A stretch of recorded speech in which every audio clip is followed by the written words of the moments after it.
は長谷川の72分の1スケール F5A フリーダムファイターの仮組みを行います。 F5A 人気のある機体ですね。そうそう、エリア88に登場した F5E タイガー2の影響かな。随分と古そうなキットだけども、最初に販売されたのはいつ頃なの？1967年に販売されたのが最初かな。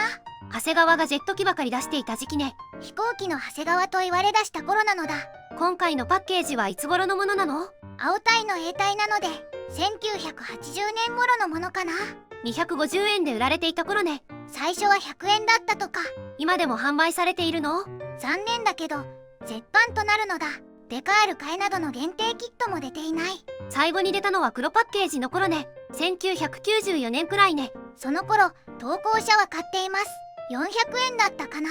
F5 といえばベストセラー戦闘機ね。そうそう、 F5 シリーズは世界30カ国以上で採用された。現在でも回収型である F5EF などが現役なわけね。1950年代末に開発された軽戦闘機で、コストパフォーマンスと操作性の良さから冷戦期の同盟国への供与機として広く使われたのだ。アメリカ本国では採用されなかったの？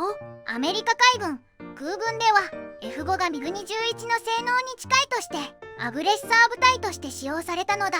確かトップガンでは敵機役でしたね。トップガンは F5E でしたけども、実際には存在しないミグ28として登場でしたね。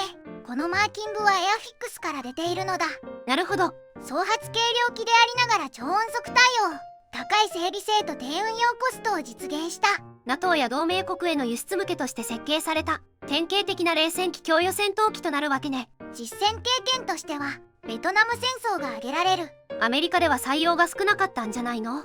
アメリカ空軍でも C 型を少数配備していたみたいね。南ベトナム空軍では大量に F5A を運用したみたいなのだ。対地攻撃や防空任務で広く使われたわけね。その他だとエチオピア、エリトリア戦争やイラン、イラク戦争でも使われたみたい。エチオピア空軍が F5A を運用していて、イランは F5A や F5E を多数運用したのだ。軽量、低コスト、扱いやすさから冷戦期を代表する輸出用戦闘機として広く普及したわけね。そうなのだ。そんなベストセラー戦闘機となると長谷川以外からも出ているんでしょうね。簡単に時系列でまとめますね。お願いします。最初に紹介するのはエアフィックスからで1966年となる。こちらは F5A となるわけね。1970年に MPC に、1989年に LL に OEM されてるみたいなのだ。ふむふむ。そして今回紹介する飛行機の長谷川からで1967年に発売された。こちらは1968年にフロッグに OEM されてますね。その他にもミニクラフトやエールズにも OEM されている。いつもの提携先ね。1972年にはマッチボックスからも出ている。こちらも F5A のようね。1982年にイタレリからも販売された。こちらはトツモールド版の F5E となる。1988年にレベルに、1996年にタミヤに OEM されてるわね。1983年には SC からも発売された。こちらはオーモールドの F5A となる。こちらも1986年にレベルに、2013年にはウルフパックに OEM されてるわけね。同じ年の1983年には PM モデルからも発売された。これは F5A となる。トルコのプラモデルメーカーね。1999年にはトランペッターから F5E が販売され、2011年にホビーボスに OEM される。2018年にはモデリストに、2020年には同友社に OEM されてるわね。最後はドリームモデルからで2020年となる。こちらは F5E ですね。まずはパッケージ内容を確認するのだ。ふむふむ。パッケージイラストは飛行中の F5A なのだ。オランダ空軍機かな。では中身を開けていくのだ。グレーのランナーが3枚、透明パーツが1枚、デカール、組み立て説明書なのだ。塗装図、マーキングは2種類。オランダ空軍第315中隊所属機、カナダ国防軍第433中隊所属機となる。なるほど。部品点数は54点。初期長谷川キットですが、パーツ数はそこそこありますね。では長谷川の72分の1スケール F5A フリーダムファイターの仮組みを始めるのだ。最初に操縦席なのだ。